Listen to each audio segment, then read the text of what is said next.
제가 템파에서 사역할 때에 한글학교 고등반 교사로 섬겼었거든요. 그때 학생들과 이야기거리 가지고 같이 읽고 또 문제도 풀고 하면서 한글을 배웠던 적이 있는데요. 그때 이솝 우화 가지고 여러 가지 한글 공부를 했는데 그 중에 하나 기억이 남는 거가 뭐냐면 해님과 바람이에요. 우리도 잘 알고 있죠. 해님과 바람이 서로 누가 더 힘이 센지 지나가는 외투를 거친 나그네를 대상으로 대결을 펼치는 내용이에요. 그래서 먼저 바람이 자기가 이제 더 그 외투를 거친 나그네 옷을 자신이 벗길 수 있다고 바람이 먼저 나서서 바람을 불기 시작하죠. 후 불었어요. 그러니까 그 힘에 의해서 바람은 그 나그네가 외투가 그 바람의 힘에 의해서 벗겨질 줄 알았는데 더 그 외투를 더 꽉 잡는 거예요. 그러니까 바람이 더 힘을 줘서 더 크게 바람을 부니까 이 나그네가 어떻게 합니까? 옷이 벗겨지지 않도록 더 꽁꽁 부둥켜 안는 거예요. 그러니까 더 세게 바람이 더 크게 강하게 부니까 나그네는 오히려 더 몸을 움츠리고 외투를 턱 껴안는 거죠. 결국 바람은 실패했어요. 그러니까 그 다음 차례는 해님이 그 나그네에게 처음에 따뜻한 햇빛을 비춰줘요. 그러니까 처음에 이제 외투 갖고 가다가 이제 땀이 나잖아요.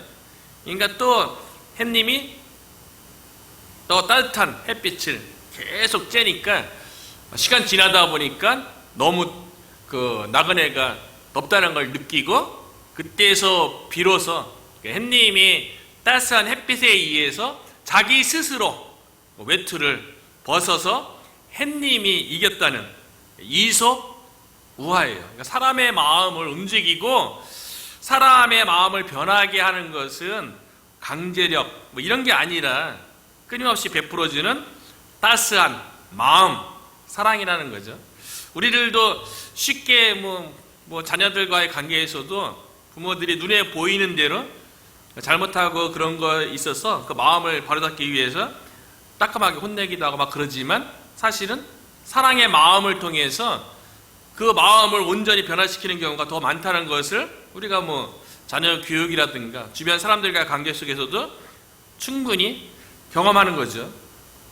주변에서 같이 일하는 사람 가운데 이렇게 어떤 사람들은 큰 소리 내고 뭐 야단치는 걸 통해서 자기의 강제력으로 상대방의 마음을 변화시키려고 하는 그런 사람들이 있잖아요. 그런데 사람들이 그러면 마음을 더 이렇게 오그라들고 더 이렇게 마음을 닫지 사람의 마음을 오픈하게 하고 변화시키게 하는 것은 햇님처럼 끊임없이 따스한 햇살을 그 마음에 비춰주는 것이 그 사람의 마음을 변하게 한다는 것을 우리가 보게 되는데요.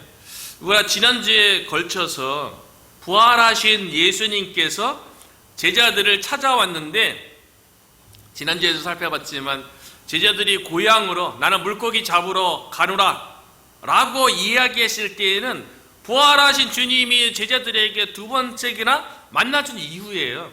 지난주에는 뭐 십자가 사건 이후라 그랬는데 그 이후 예수님께서 부활하신 모습으로 나타났음에도 불구하고 두 번씩이나 만났음에도 불구하고 고향으로 돌아간 그 상황 가운데 예수님께서 제자들을 찾아갔죠.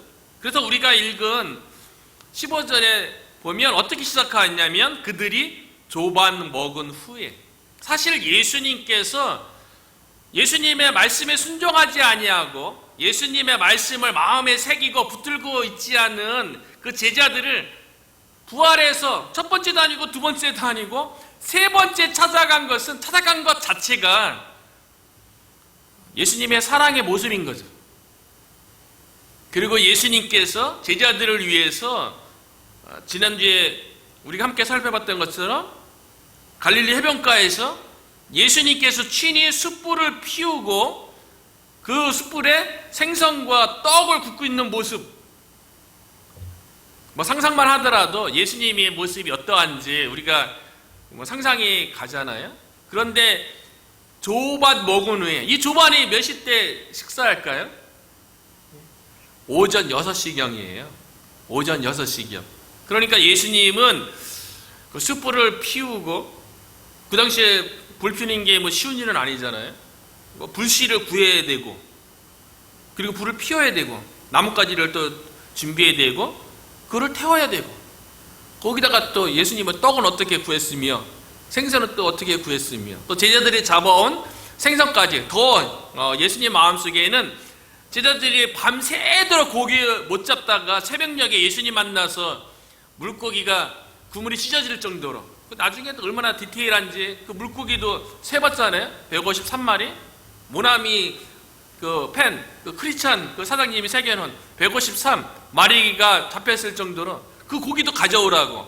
그러니까 예수님이 준비한 것보다도 그 제자들을 더 먹이고 싶어 하는 이런 상상을 해보면, 예수님이 찾아온 것도 사랑이요, 숯불을 피운 것도 사랑이요, 떡과 생선을 준비한 것도 사랑이요, 제자들을 더 많이 먹이려고 잡아온 고기도 더 가져오라고 하신 것도 사랑이라는 것을 알 수가 있죠. 예수님과 함께 아침 6시, 요즘 6시면 이제 막 해가 뜨는 동틀 무렵 아니겠어요?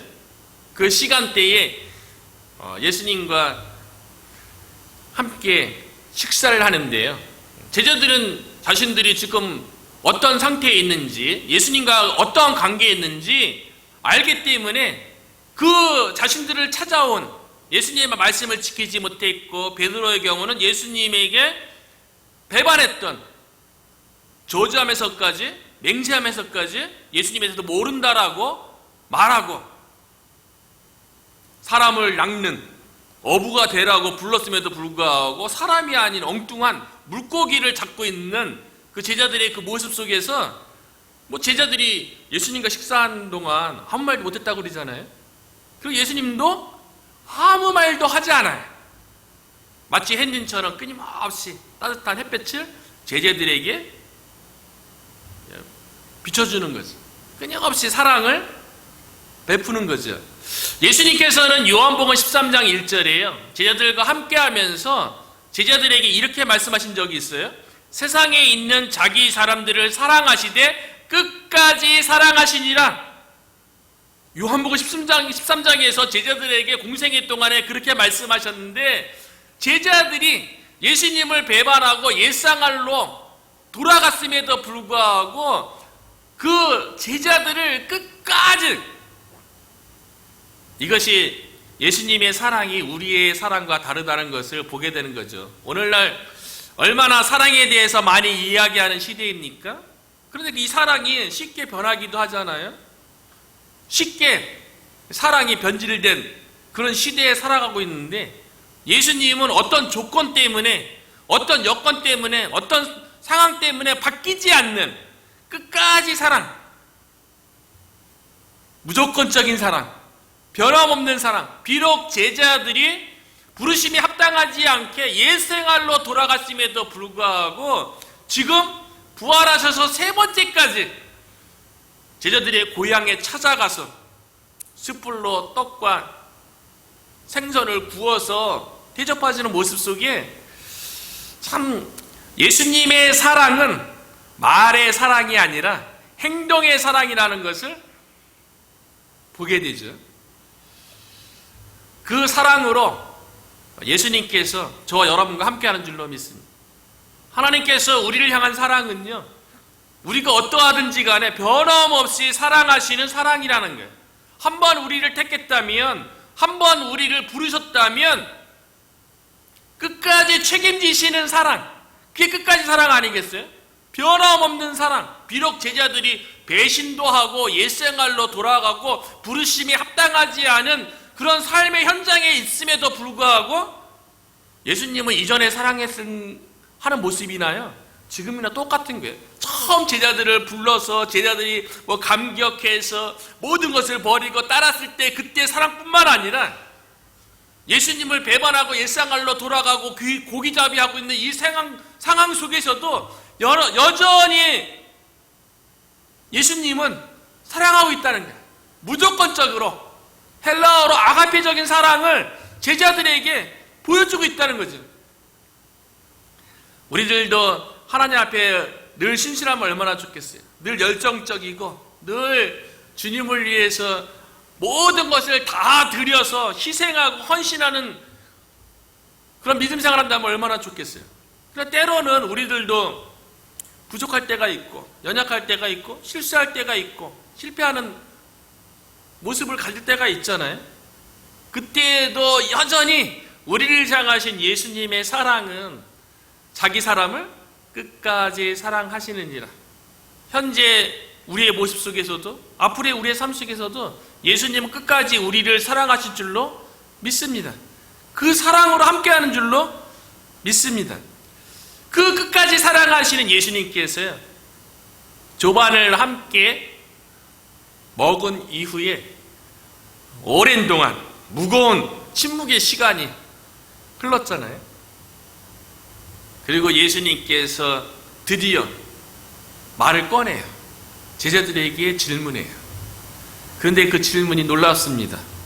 저는 그 며칠 전부터 회복에 대해서 말씀을 나누고 그 탕자의 비유, 누가복음의 15장에 있는 그 탕자의 비유를 보면서도 그 아버지의 그 마음, 그리고 요한복음 21장에 부활하신 예수님께서 제자들을 찾아오신 그런 모습 속에서 많은 것들을 생각하게 되는 거예요. 사랑이 과연 무엇인가? 둘째 아들이 아버지 유산 가지고 먼 나라 가서 허랑방탕하게 생활하다가 그 대주리에서 뒹굴던 그런 모습으로 완전히 거짓 신세가 되게 돼서 아버지 집에 돌아왔음에도 불구하고 아버지의 그 사랑 속에는 그런 아들에 대해서 어떠한 말도 안 한다는 거예요. 오늘 본문의 예수님도 마찬가지 아니에요? 예수님께서 부활해서 2번씩이나 만나줬음에도 불구하고 옛 생활로 돌아간 그 제자들, 물고기 잡고 있는 그 제자들의 모습 속에서 예수님께서는 그 제자들의 모습에 대해서 탕자의 부위에서는 아버지가 둘째 아들의 그 거짓 신세 같은 그 모습에 대해서 한마디도 안 한다는 거예요. 그 모습 속에서 하나님의 사랑은 말에 있는 게 아니구나. 그 저의 모습을 보더라도 사실은 누군가가 나에게 잘못을 하거나 누군가가 배반을 하거나 누군가가 나에게 실수하고 뭔가 나에게 어려움을 줬다면 우리는 어떻게든 그거를 말하고 싶어 하잖아요. 왜 그랬냐고 꼭 묻고 싶어 하잖아요. 그런데 누가복음 15장에 있는 그 아버지는 아들에 대해서 아무 얘기도 안 한다는 거예요. 너 집에 있을 때 내가 너한테 뭐 잘못해 준 거 있냐고 뭐 그런 하다못해 그런 말도 안 하세요. 예수님도 마찬가지 아니에요? 내가 너에게 어떻게 보였길래 나를 신뢰하지 못하고 옛생활로 돌아갔냐고. 나무나고 이런 건 둘째치더라도 그 정도는 좀 물을 것 같은데 예수님은 아무 말도 안 한다는 거예요. 그냥 행동으로 그냥 품어주는 거예요. 누가복음 15장의 아버지도 둘째 아들이 거짓 신세를 했을 때 처음으로 한 행동이 뭐예요? 상거가 먼데 뛰어가는 거잖아요. 행동으로 보이잖아요. 그리고 가서 텁을 한 게 뭡니까? 입 맞추고 안아주는 거잖아요. 예수님도 옛 생활로 돌아간 제자들을 향해서 그 제자들의 우두머리 격인 베드로 한 명에게 질문을 하죠. 이게 첫 번째 꺼낸 질문이에요. 이들의 제자들의 삶이 어떠한지 시몬 베드로를 부르는 그 말 속에, 호칭 속에 이미 다 들어가 있어요. 제자들의 현재 상황의 모습이요. 성경은 이렇게 기록하고 있잖아요. 시몬 베드로에게 이르시되, 그 다음에 그 베드로를 부르는 예수님의 호칭이 무엇이어야 됩니까? 베드로야 이렇게 돼야 되죠. 그런데 예수님은 베드로야 부르는 것이 아니라 요한의 아들 시몬아, 요한의 아들 시몬아. 지금 현재 베드로의 모습이고요, 베드로를 쫓아온 다른 제자들의 현재의 모습이에요. 요한의 아들 시몬은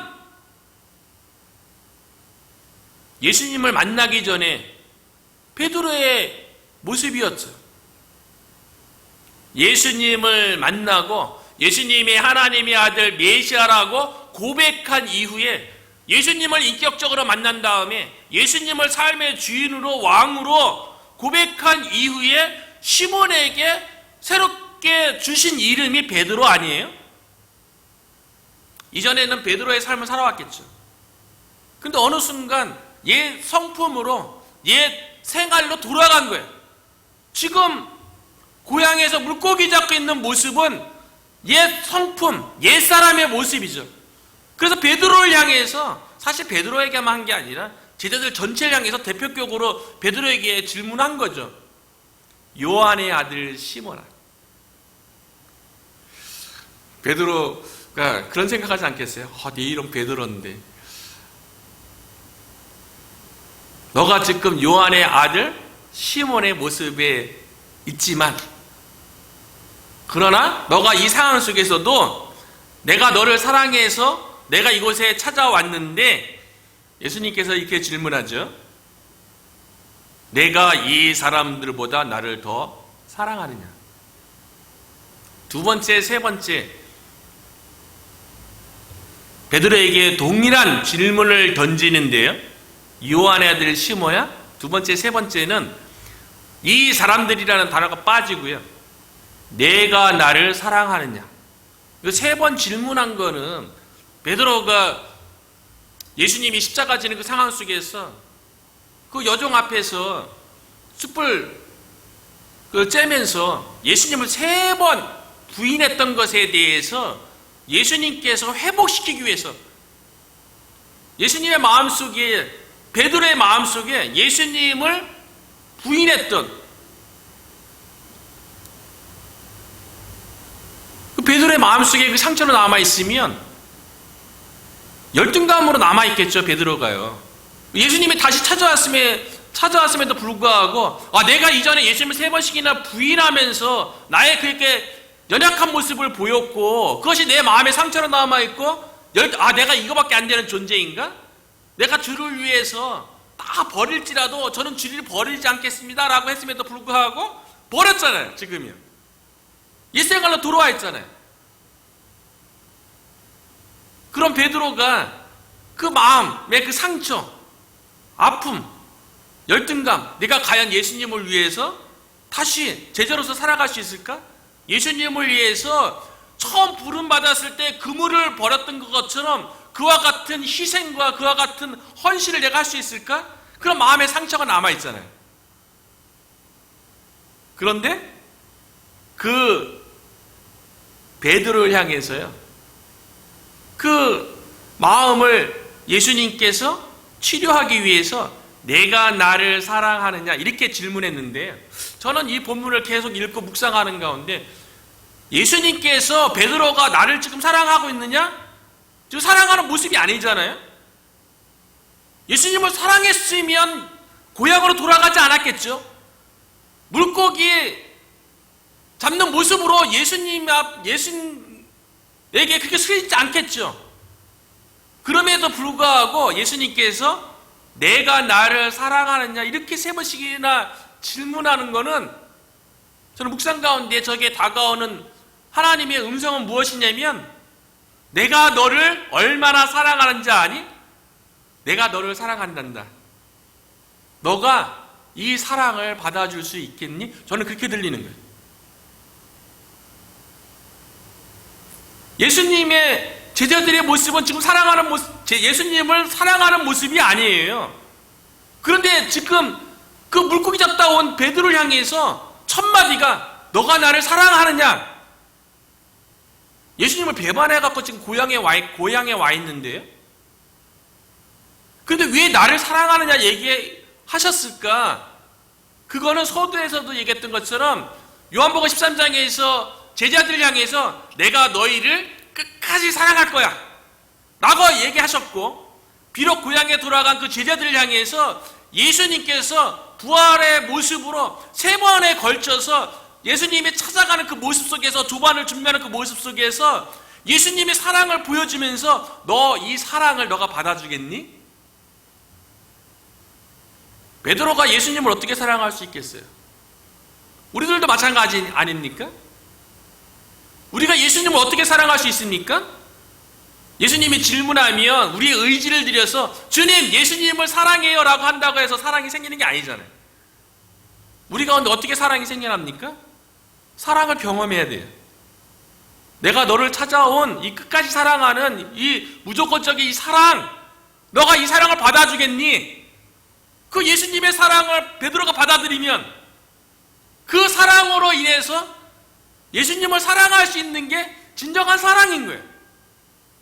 모든 게 그런 것 같아요. 저도 신앙생활 20살 때부터 해갖고 지금은 거의 30년 넘게 했지만요, 그 하나님의 사랑이 경험되어지고 지금도 마찬가지인 것 같아요. 신앙생활 되돌아보면요, 하나님의 그 사랑에 내가 감동하고 그 하나님의 사랑이 내 마음에 머물 때 그 사랑으로 인해서 하나님도 사랑하고 그 하나님의 사랑으로 인해서 내 주변 사람도 사랑하고 그 하나님의 사랑으로 인해서 나에게 주어진 사명도 사역도 감당했다는 것을 이제 깨닫게 되는 거죠. 중요한 거는 하나님의 사랑이 우리 가운데 머무는 거예요.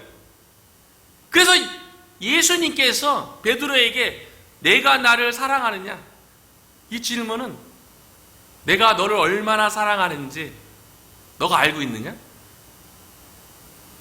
십자가에서 그 사랑뿐만 아니라 지금 고향까지 그 부활의 모습으로 찾아온 그 예수님의 모습 속에서 내가 너를 얼마나 사랑하는지 아느냐? 그렇게 질문하는 것과 마찬가지라는 생각이 든 거예요. 저와 여러분이 하나님이 저와 여러분을 얼마나 사랑하는지, 예수님이 저와 여러분을 얼마나 사랑하는지 그 사랑을 우리가 받아들였으면 좋겠어요. 그 하나님의 사랑이 우리의 심령 가운데 머물렀으면 좋겠어요. 그래서 성경에 보니까요, 하나님의 사랑이 하나님의 백성을 향한 그 사랑이 얼마나 고귀하고 얼마나 깊은지에 대해서 이사야 선지자는 이사야 43장 4절에 뭐라고 기록하냐면요, 내가 내 눈에 보배롭고 존귀하며 내가 너를 사랑하였은즉 내가 내 사람들을 주어 너를 바꾸며 백성들을 내 생명을 대신하리라. 내가 너를 보배롭고 존귀하게 여기며 너를 사랑하여. 이사야를 통해서 하나님께서 하나님의 백성을 어떻게 사랑하시는지를 말씀하셨어요. 예레미야서 31장 3절에도요, 하나님께서 하나님의 백성을 향해서 어떻게 사랑한지에 대해서 내가 영원한 사랑으로 너를 사랑하기에, 하나님의 백성을, 오늘날 하나님의 자녀된 우리들을 하나님께서 사랑하시는데 영원한 사랑으로 사랑한다는 거예요. 그 요한복음 3장 16절에도요, 하나님이 우리를 얼마나 사랑하시는지, 하나님이 세상을 이처럼 사랑하사 독생자를 주셨으니, 하나님께서 우리를 사랑하시는데 하나님에게 독생자 예수 그리스도를 우리에게 주시기까지 사랑한다는 거 아니겠어요? 그래서 요한일서 4장 16절에 보니까요, 하나님이 우리를 사랑하시는 사랑을 우리가 알고 믿었노니 하나님은 사랑이시라. 우리를 사랑하시는 저와 여러분을 사랑하시는 하나님의 사랑을 믿었으니 하나님이 사랑이라는 거예요. 부활하신 예수님이 고향으로 돌아간 제자들을 찾아간 그것이 예수님의 사랑이죠. 영원한 사랑인 거예요. 예수님은 사랑인 거예요. 사랑으로 찾아간 거예요. 그 사랑을 받아서 그 사랑으로 나를 사랑해달라는 거예요. 베드로는 알았죠. 깨달았죠. 자신의 힘으로 예수님을 사랑할 수 있는 게 아니라는 것을 베드로는 알아요. 우리들도 마찬가지 아닙니까? 입술의 고백으로는 사랑한다는 거 얼마나 많이 고백 많이 합니까? 하나님에 대한 사랑이든 내 주변에 있는 내 주변에 있는 친구나 이웃이든 사랑한다는 말을 할 수 있죠. 근데 그 사랑을 내 힘으로 내 노력으로 지켜지는 게 아니잖아요. 그래서 베드로가 내가 나를 사랑하느냐? 이 동일한 세 번의 질문 속에 베드로의 대답이 무엇입니까? 내가 주를 사랑하는 줄 주께서 아시나이다. 왜 그렇게 얘기했을까요? 내가 사랑하는 마음 하나님, 예수님 아시잖아요. 그런데 이게 내 의지로 내 노력으로 지켜지는 것이 아니라 주님이 아시죠? 주님께서 지켜주세요. 이미 베드로는 3번 실패했잖아요. 예수님에 대한 사랑의 고백을 3번 실패해봤잖아요. 그러니까 자신의 의지로 노력으로 하나님에 대한 사랑의 고백이 지켜지지 않는다는 것을 베드로도 아는 거예요. 저와 여러분도 알죠.